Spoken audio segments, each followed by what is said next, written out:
मोदी आज रशिया में मौजूद है। आज से ठीक एक महीने पहले यानी 9 जून 2024 को राष्ट्रपति भवन के प्रांगण में फोरकोर्ट में प्रधानमंत्री मोदी ने लगातार तीसरी बार प्रधानमंत्री पद की शपथ ली थी। पीएम मोदी के साथ 30 केंद्रीय मंत्री, 5 स्वतंत्र प्रभार वाले राज्य मंत्री और 36 जो राज्य मंत्री हैं उन्होंने ओथ ली थी, शपथ ली थी। इस शपथ ग्रहण के साथ ही प्रधानमंत्री मोदी देश के पहले प्रधानमंत्री जवाहरलाल नेहरू के बाद दूसरे ऐसे नेता बने जो 2 कार्यकाल पूरा करने के बाद लगातार तीसरी बार प्रधानमंत्री पद को संभाल रहे हो। अब पीएम बनने के बाद 30 दिन के अंदर नरेंद्र मोदी दूसरी मर्तबा विदेश यात्रा पर पहुंच गए हैं, वो भी उस देश में जो यूक्रेन से युद्ध लड़ रहा है। यूक्रेन जंग के बाद अलग थलग इस वक्त रशिया है, आप जानते हैं, लेकिन भारतीय प्रधानमंत्री का रूस यात्रा पर जाना क्या साबित करता है? जानकार बता रहे हैं कि भारत अपने पुराने दोस्तों को किसी भी हाल में अकेला नहीं छोड़ता है और प्रधानमंत्री नरेंद्र मोदी यही मैसेज देने की कोशिश कर भी रहे हैं। प्रधानमंत्री मोदी का रूस दौरा इसलिए भी बहुत खास है क्योंकि भारत ने रूस से बड़ी मात्रा में कच्चा तेल आयात किया है। पिछले साल 80 MMT तेल आयात किया गया है। रूस से बड़ी मात्रा में उर्वरक यानी खाद भी भारत मंगवाता है और अभी उसका जिक्र प्रधानमंत्री नरेंद्र मोदी कर भी रहे थे। अभी खरीफ सीजन शुरू होने वाला है। खरीफ की बुआई से पहले उर्वरक की आपूर्ति भारत में एक बहुत अहम मुद्दा है। इन्हीं मुद्दों पर रूस और भारत के राष्ट्राध्यक्षों के बीच यानी पुतिन और मोदी के बीच बातचीत हुई। बातचीत सिर्फ इसी मसले पर नहीं हुई। प्रधानमंत्री नरेंद्र मोदी ने यह संदेश दे दिया है इस यात्रा से कि जंग किसी भी समस्या का समाधान नहीं है। अब से कुछ मिनट पहले ही उनका वो बयान आया है। रूस के राष्ट्रपति व्लादिमीर पुतिन बिल्कुल वहां सामने बैठे हुए हैं और प्रधानमंत्री नरेंद्र मोदी ने कहा कि देखिए, युद्ध कभी भी किसी भी परेशानी का हल नहीं हो सकता है। दूसरी तरफ आतंक का मुद्दा भी प्रधानमंत्री नरेंद्र मोदी ने इनफैक्ट शुरुआत में ही जो द्विपक्षीय बातचीत की शुरुआत हुई तब जिक्र कर दिया। और आतंक इस वक्त हमारी जमीन उसके उस दंश को और उसके जख्म को वहां कठुआ में झेल रही है। सुनिए क्या कहा पीएम ने। पिछले 40-50 साल से भारत आतंकवाद को झेल रहा है। आतंकवाद कितना भयानक होता है, कितना घिनौना होता है, 40 साल से भुगत रहे। ऐसे में जब मॉस्को में आतंकवादी घटनाएं घटी, दोगेस्तान में आतंकवाद की घटनाएं घटी, उसका दर्द कितना गहरा होगा इसकी मैं कल्पना। विदेश नीति तो आप समझ गए, लेकिन घरेलू जो मुद्दे हैं वो भी तो महत्वपूर्ण है ना।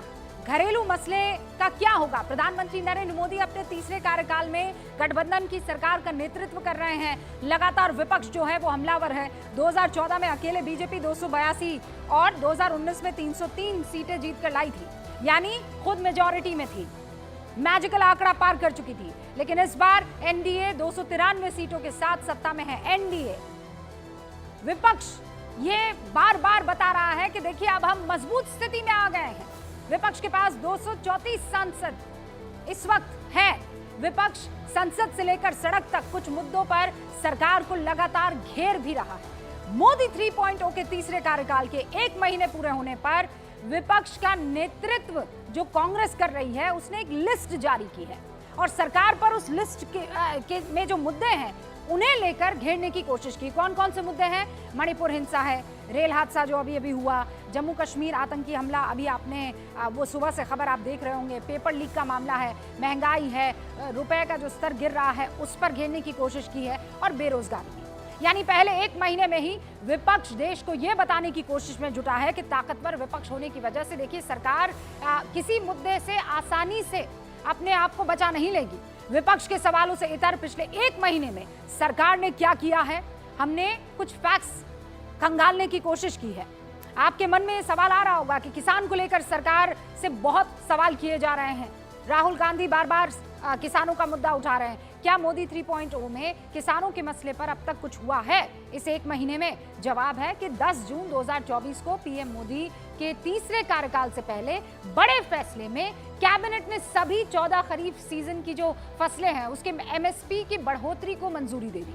धान का एमएसपी 5.35% बढ़कर 2,300 प्रति क्विंटल किया गया। धान का नया एमएसपी अब 2,300 रुपए हो गया, पिछली एमएसपी से 117 रुपए ज्यादा है। कपास का नया एमएसपी क्या है? 501 रुपए प्रति क्विंटल, वो बढ़ाया गया है। बाजरा के एमएसपी का 125 रुपया प्रति क्विंटल बढ़ाया गया है। रागी में 444 रुपए प्रति क्विंटल की बढ़ोतरी हुई है। मक्का एमएसपी जो उसका है वो 135 रुपए प्रति क्विंटल की बढ़ोतरी कर दी है। अच्छा, किसान सम्मान निधि की 17th जो यानी 17वीं जो किस्त है उसे भी जारी कर दिया गया है। इस योजना में शामिल 9.3 यानी 9 करोड़ के लगभग जो किसान हैं उनको 20,000 करोड़ रुपए मिले। अब दूसरा सवाल ये कि जो चुनावों के दौरान उठ रहा था रोजगार, कहा गया कि देश में बेरोजगारी बढ़ रही है।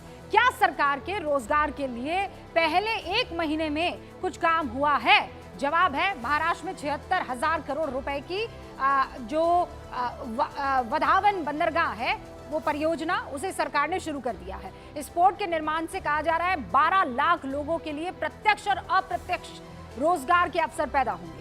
स्थानीय अर्थव्यवस्था और व्यापार के लिए ये पोर्ट बड़ा अवसर लेकर आएंगे। अच्छा, फिर सवाल उठा के गरीबों के लिए सरकार क्या कर रही है? इस 1 महीने में कुछ हुआ है? हमने ये जवाब ढूंढने की कोशिश की। 3.0 जो ये मोदी है इस कार्यकाल में पहली ही बैठक में सरकार ने 3 करोड़ अतिरिक्त ग्रामीण और शहरी परिवारों को मकान के निर्माण के लिए सहायता देने की मंजूरी दी है।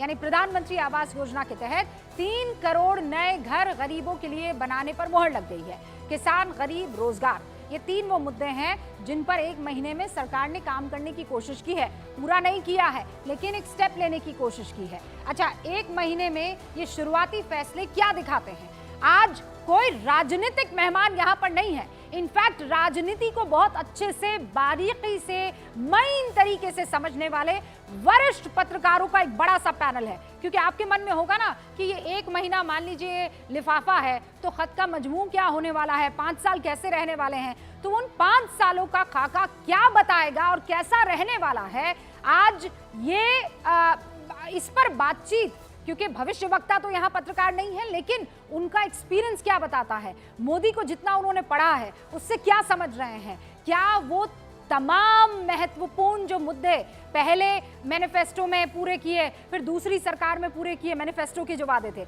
अब तीसरे कार्यकाल में क्या वो अधूरे वादे पूरे होंगे? चलिए शुरू करते हैं गूंज। हमारे साथ खास मेहमानों का पैनल यहाँ मौजूद है, उनसे आपका तारुफ करवा देती हूँ, लेकिन उससे पहले गूंज की शुरुआत।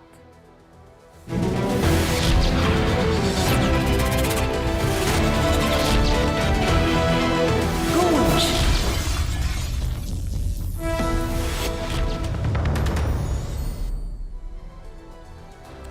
तो जैसा मैंने आपको बताया, इन सवालों का जवाब देने के लिए आज गूंज में शामिल हो रहे हैं वरिष्ठ पत्रकार हर्षवर्धन त्रिपाठी जी। इस वक्त हमारे साथ मौजूद हैं। आपको यहाँ पर राम कृपाल जी भी नजर आ रहे हैं, वो भी हमारे साथ मौजूद हैं। सतीश के सिंह साहब वरिष्ठ पत्रकार यहाँ पर मौजूद हैं और समीर चौगावकर जी भी हमारे साथ मौजूद हैं। ये तमाम वरिष्ठ पत्रकार आज बहुत ही गंभीरता से और इनफैक्ट सीरियसली इस मुद्दे पर चर्चा करेंगे कि अगले 5 साल